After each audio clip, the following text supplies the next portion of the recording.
Welcome back to Movie Draft House. I'm your host, Mark, and that's your host, Jeff. Hello.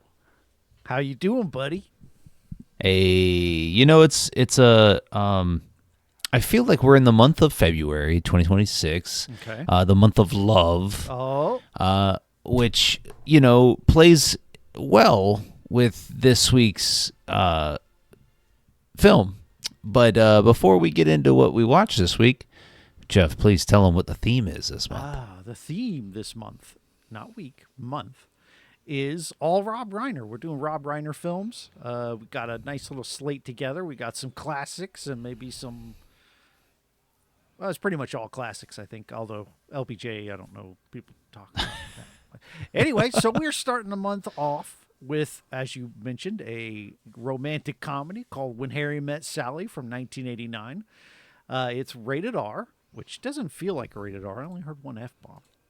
No, there's two. I there counted two? two, Oh. which I was surprised. So I didn't realize this movie was rated R. Where was the other one? Because And- there's the one where she slaps Billy Crystal. And where was the other fuck? I for sure counted two. Okay. I believe you. I just think only she. I remember think the she said both of them. Meg Ryan's character. one. She did. I think she used the term fuck in a sexual sense. Fuck. There's How many fuck. fucks Fuck are friends. in When Harry Met Sally? We're already The rated Google R will tell us.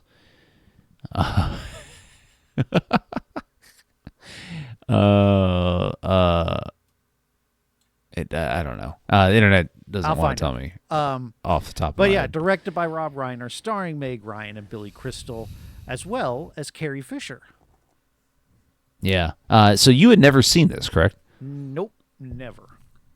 Yeah, it'd been a long time since I'd seen it, and honestly, I don't know if I could tell you that I've seen it all the way through.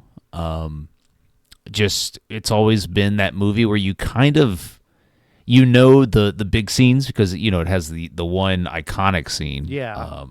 from it, but there's some other scenes that are pretty well known, and so I think over the decades that this movie has been out, I think you can kind of piece together the plot and the story and all this from just, how many times the idea of this film has been adapted into other films. And so I really can't tell you that I'd seen it all the way through in one sitting or at all. It's because there were a lot of parts of this movie that I just either didn't remember or I've never seen before. So it was kind of cool watching in that regard, is because I thought I knew, the movie. And it turns out I really didn't. And so I told my wife, I was like, I don't think I'd ever seen this all the way through. And so it was cool watching it in that regard. Yeah, I, of course, have never watched it. And I do want to point out that this is why I don't think AI is the next big thing. I asked it if there were how many F-bombs, and it said there were 0. And I know for sure she says Yeah. fuck you right before she slaps him. Yeah. No. 100%.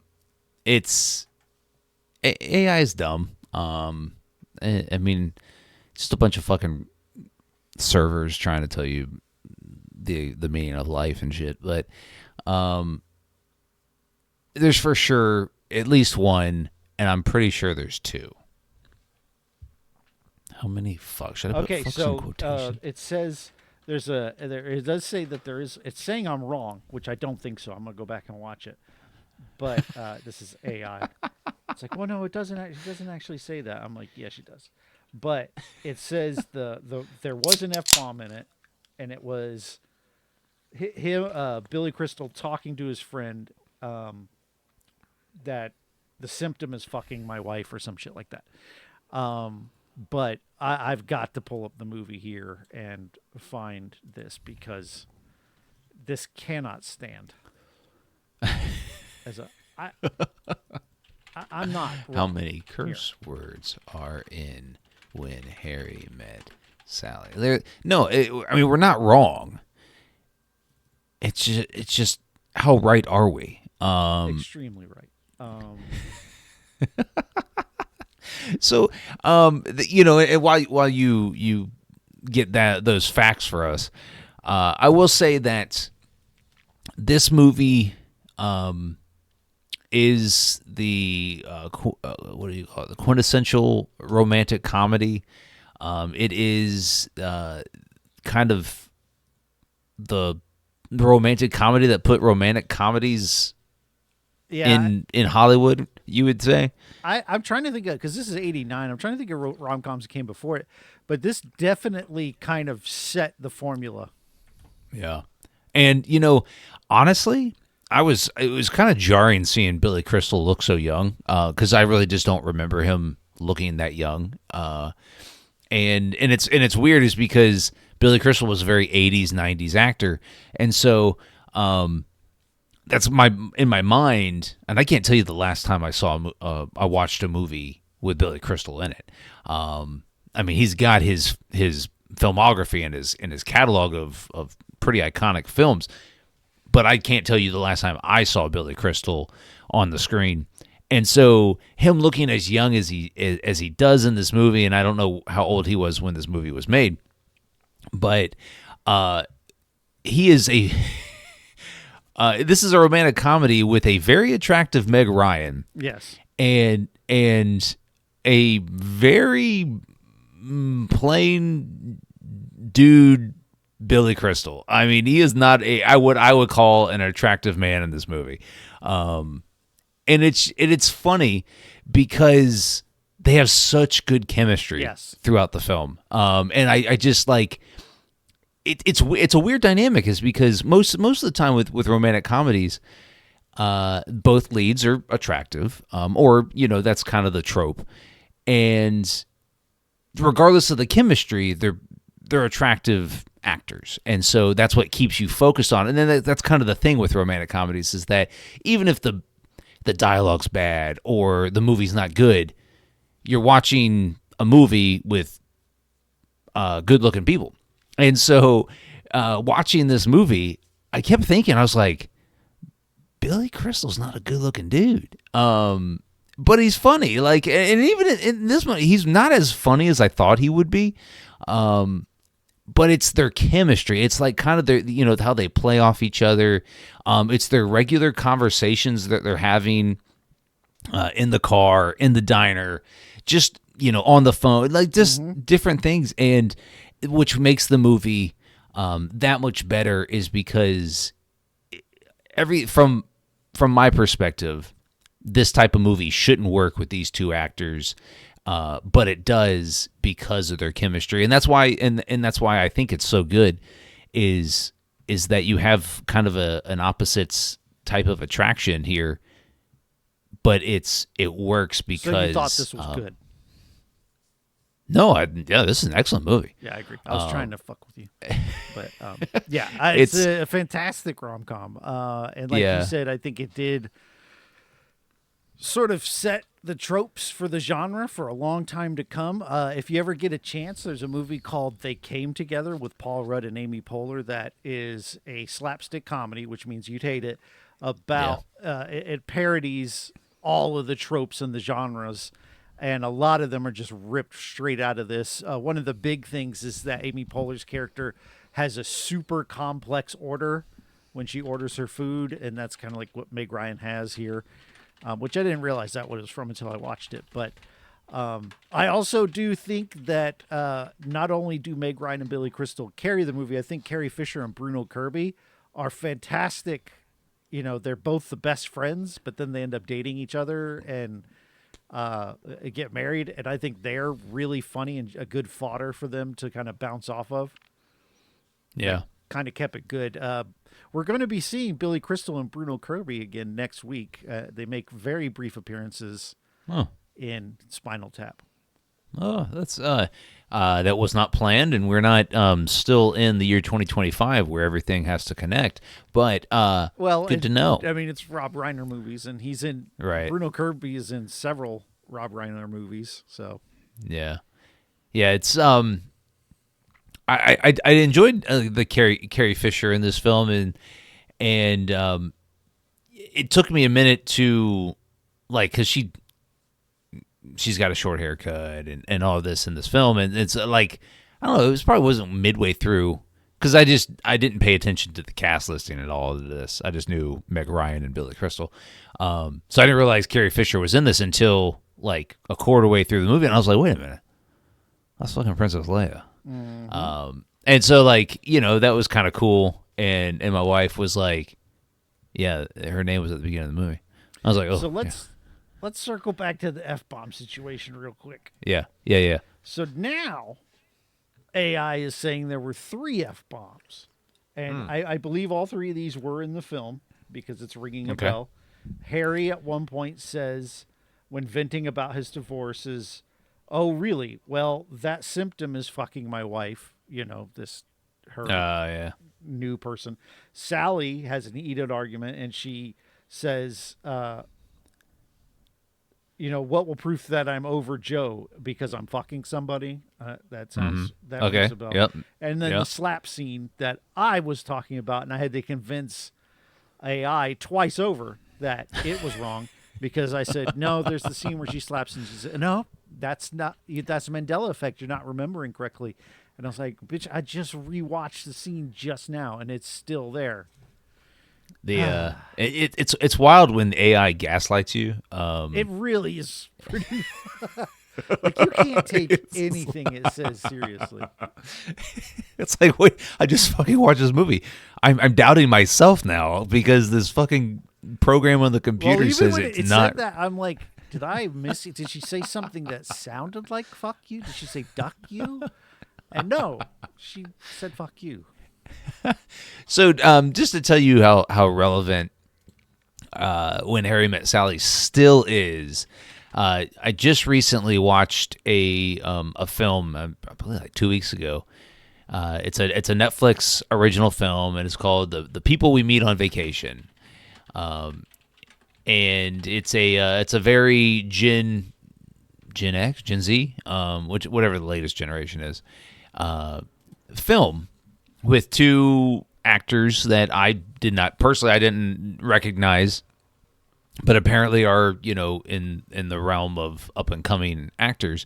But it's based on it's adapted from a book, and it is almost beat for beat When Harry Met Sally. And I just Googled, the comparison or impact that Harry Met Sally had on the People We Meet on Vacation book, and it's quoted here that the writer of the book, that was their favorite film, When Harry Met Sally. So it's just like, and it's a very popular movie on Netflix right now. And so it's wild how these films from '89, and we're almost 2020, so it's almost 40 years old. How these films and When Harry Met Sally holds up. I mean, it is funny. It is, it's relevant. It's smart, and there's witty parts to it, and so it's this kind of timeless classic of a film, and how it's still impacting film today. And it's largely regarded as the best romantic comedy ever made, and so watching something like that almost 40 years later, it's cool, but it's weird. It's because it's like, how have we not gotten anything better than this? But I don't know how you make a romantic comedy better than this. I mean, there's probably ways. There's probably writing that can be better, but I mean, this was a rated R film, so it's not like they held back in the writing or in the screenplay, and so I was kind of blown away by how much I enjoyed this film for it being as old as it is. I'm surprised too, because you don't like things that are older than 4 or 5 years old. That's true. I've told you this before. I've told you this before. Yeah. There's just too much. There's too many films to consume for me to be caught up in a 40-year-old film. And yet here you are, watching a 40-year-old film and being like, "Damn, this is an all-time classic for a reason." Yeah. And so, which is now cool. Maybe you see the benefit of watching something that is certified classic that's been around for years and is still highly regarded and has been parodied, has been imitated, but never duplicated. So there is value in going and back and watching a classic. Yeah. It's I mean, the fact that I mean Meg Ryan, and I don't even know how old Meg Ryan is these days, but and I haven't seen much of her lately, so 15. I don't even know if she's still acting. No, she How old was is born she? in 61, November 61. So I don't know. That's like 59, 60. So she was in her late 20s when she did this film. Yeah. And so she's got to be in her late 60s, early 70s 64. now. Okay. And Billy Crystal's probably older than she was in this film. I would think so. I can find out. But, it's just... Much older. Holy shit. He was born in 48. So 13 God years damn. older. Wait, that's weird. And that makes the kind of the pairing of the two and how much chemistry they have even more impressive. He's 77 today. Billy Crystal's 77. Holy shit. She's 64. That's crazy. But I mean, that just speaks to the level of chemistry that these two actors have in this film. To be almost 15 years apart, that's hard to do, I would imagine. Acting opposite somebody and always having kind of been like the women are always 20s, and men can be old as shit and still date someone who's in their 20s in the movies. Yeah. It's just in decades past in Hollywood, I guess it was commonplace to cast much older male actors than female, because I mean that's probably a thing that you can consistently go back and look at with romantic leads in film and see how much older one of them was than the other. But what was your favorite sequence of this film? It's because this film doesn't really have a kind of a crescendo of where shit just happens. This film is very, hey, we're just we're telling this story and there's not a whole lot of highs and a whole lot of lows.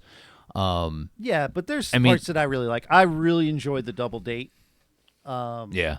But between the best friends and them and who hits it off. I really, really like the funniest moment in this is where they're like, do you mind if I don't actually, I'm not interested in Meg Ryan. I'm more interested in her friend. And they're both having the same conversation on each side. And both sides are like, well, just take it slow. You don't want to hurt the other person's feelings. And then Bruno Kirby's like, well, I'm getting a cab. Carrie Fisher's like, I'm coming with you. They get in a cab and they're gone. Right. That was really funny. But I like you said, the chemistry. Some of my favorite bits is this is the large portion in the middle where they're friends and you're just watching their friendship. And I felt like it was very well done and it really established that chemistry in the will they won't they part that is sort of classic in this genre. Yeah, and after they have sex for the first time, and Billy Crystal's like, "I'll get the fuck out of here," and he's like, "Oh," and she wakes up and he's like almost out the door, and she's like, "You're leaving?" He's like, "Yeah, I gotta go to work. Meet you for dinner later," and she's like, "Cool." And then he calls his buddy and he's like, "That was a fucking mistake." It's just, it's for a film that was made at this time.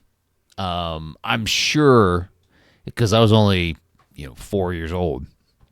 But I'm sure like who it spoke to, who this movie spoke to at the time, found a lot of commonality with it. It is a very, I don't want to say very 80s film, but it just there's a lot of sequences where somebody's on a payphone, right? There's a lot of sequences where the answering machine picks up, and that was a very new thing in the '80s. It's the car that she drives. When she drops him off in New York from Chicago to New York. So just like the film feels.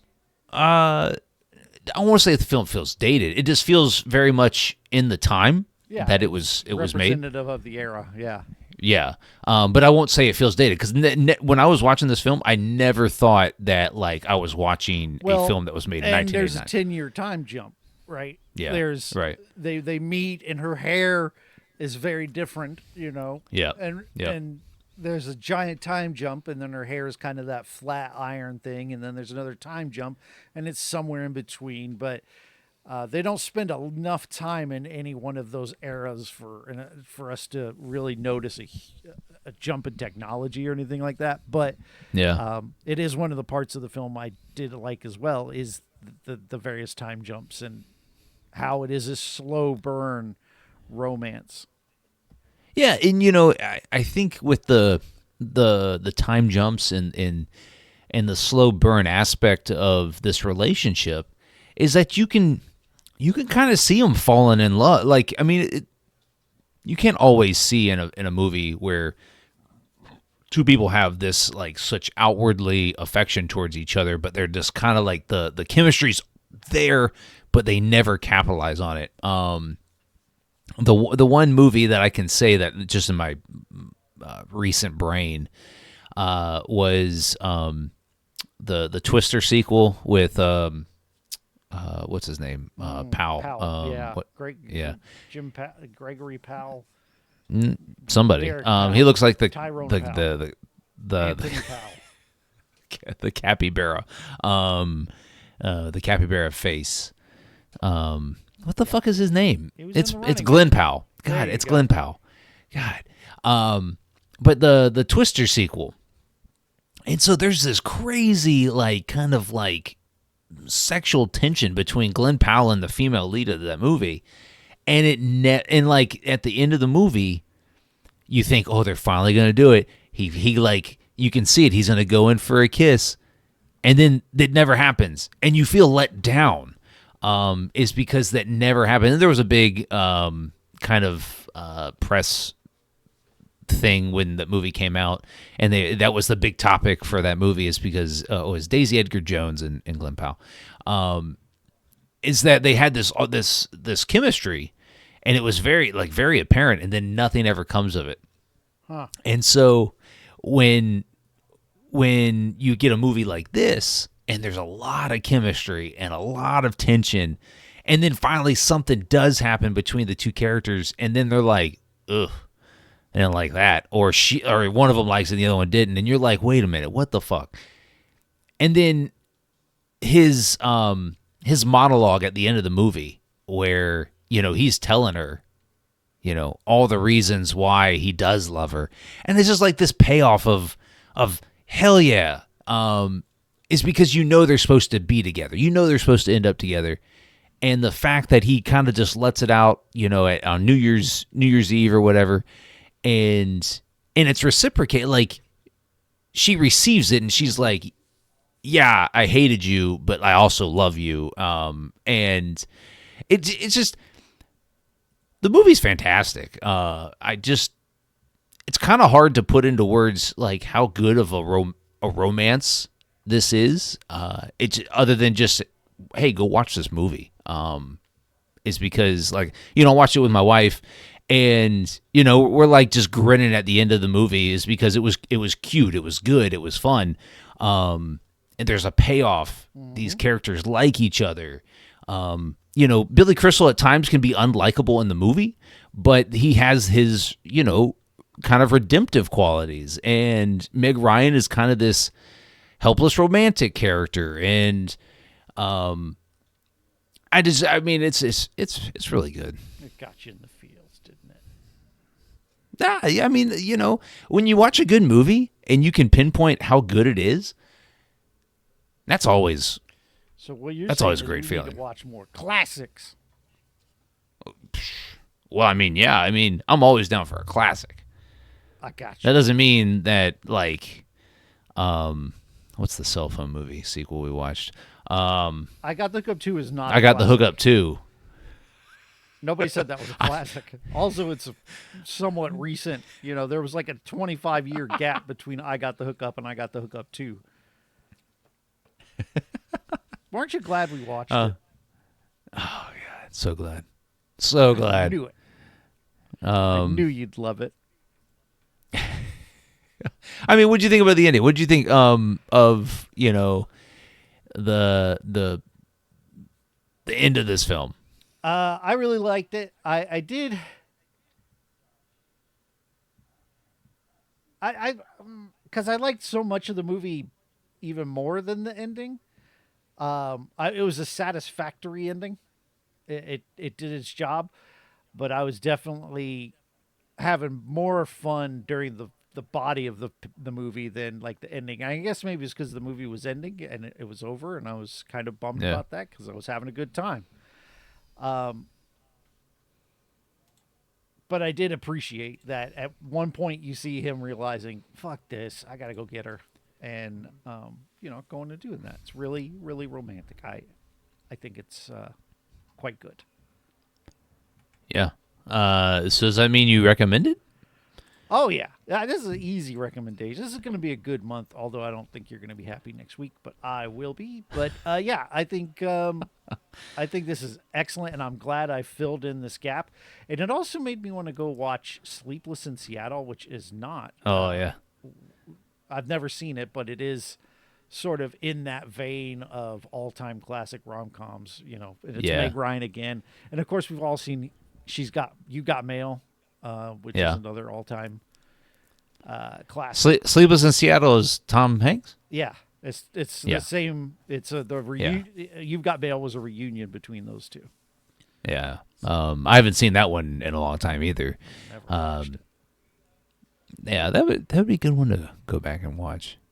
You've Got Mail to go. I've seen that one more recently, but that one's You've another Got good Mail's one. the But one where he gets poison ivy up his ass, right? Never mind. That's a reference to All the- another movie. all the way up his ass. You've seen the other guys, right? Yes. Okay. Yeah, I'm gonna yeah, this is like you said, it's an easy recommendation. And it's old and Mark likes it. That tells you that should go double. Yeah, basically. it's a brisk watch, man. It's an hour 35. Doesn't feel an hour 35. It feels shorter than that. But like it doesn't. I didn't feel like there was anything left that they needed to uncover or talk about or go in depth about. It was a brisk romance that kind of touched all of the favorite qualities that I have when watching a romantic comedy. So yeah, easy recommendation. Absolutely. Good choice. Listen, Mark. Well done. it may. Wait, I picked this. Never mind. Wait, you picked this. Never mind. Good choice. Man. This may make an appearance on the top 5 at the end of the year. I don't know. Boy, it's early in the year. It is early in the year. I don't know. It's just, man. It's hard to make a movie that's a classic. That's true. I've yet to been able to do it. I'm trying. I'm not. Anyways, what are we watching next week? Wait, we already talked about. We're watching a Spinal. This is Spinal Tap. I need to set your mind right. Okay. This is made as a documentary. It's a fake documentary, a mockumentary, as it a has been mockumentary. called. And I think it's like the first one. Yeah.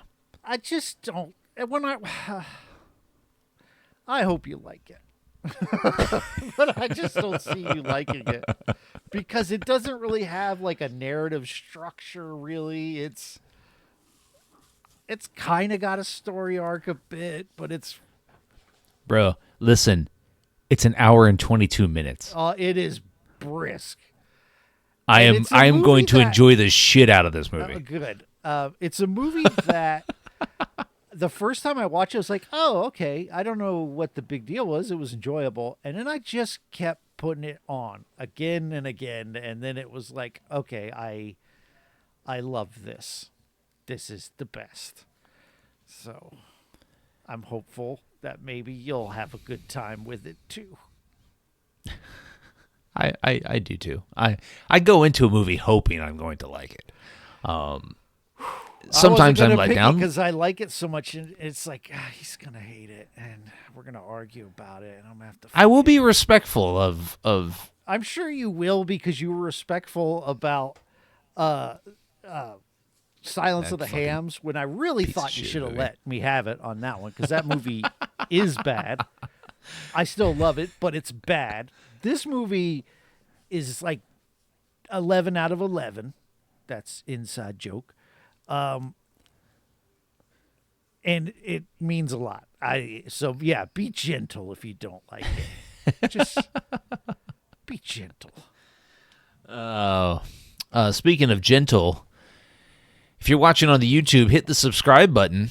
Click I don't know what that has to do with gentle, but you don't need to press too hard. Don't hurt your mouse. Yeah. Or your touch screen. Just click. Right. Yeah, just a gentle press of the follow button, so you don't miss any future content right here on our channel. And if you want to follow the podcast on all your favorite social media platforms, we're at Movie Draft House. You can find us on Twitter, TikTok, Instagram, right here on YouTube. So give us a like, follow, and subscribe. Jeff, tell them where they can find you. Oh, me? You can find my other podcast called Chronologically wherever you're listening to this, unless you're watching on YouTube because it's not there. But otherwise, you can find that. And we're going through the films based on the works of Stephen King from the 90s and having a good time. And found some hidden gems, like the movie, what was it called? The Mangler. Really crazy, fun movie that I think people who like the shit I like would enjoy. If you like the stuff Mark likes and you agree with Mark about my crappy taste in movies, you're not going to like it. But other than that, you'll have a good time. Listen, my crappy taste in movies got us to watch Train Dreams, which is nominated for Best Picture this year at the Academy Awards. So I never said you had crappy taste in movies. I said you think I have crappy taste in movies, or my taste in crappy movies is more like you don't like crappy movies. Like I just don't. I don't like devoting time to watching something that I know is going to be bad. Well, it's not that it's bad. Crappy and bad are different things. You know? What? Okay. Crap is what? So name a crap movie. Let's go with Drive Angry. Okay. That movie's maybe it's not crap. Okay, what I mean by crap is like campy, crazy. Okay. Weird. It's got that 80s and 90s nostalgia to it. It's just kind of off its rocker a bit, you know, and that's what The Mangler is. It's kind of out of control. It's a movie about a killer fucking laundry machine. So go in knowing that, and I think you're going to have a good time. Okay. I mean, it's on the Plex, right? I think I saw it on the Plex. Yeah. You're going to hate it. I won't watch it, but you don't watch it. I mean, other people can watch it, not you. I feel comfortable with my knowledge of your taste to say, this is not for you, and that's okay. For sure. Not everything's for everybody. And that is something that I've learned throughout my life is not everything is for everybody. This is true. But you know what is for everybody? The ability to live the ability to live without being killed by the government again? Your government. Your government is killing you. Yeah. It's killing all of us very slowly, but others it's killing So I think, and we don't do this often, but if you've made it all the way through this episode, you're a true fan, and I appreciate you. But don't ever be relaxed enough to where you're okay with what's going on in the world. So, also try not to be brown. It'll really go a long way right now. Or live in Minnesota. I don't know. I don't. Be safe out there. Look at your rights, even though they seem to mean less and less. but apparently in the courts they are still being valued. So know your rights. That doesn't mean you won't get arrested, but it would give you a chance. Those are good last words. Yeah. We'll catch you next week. Fuck ICE.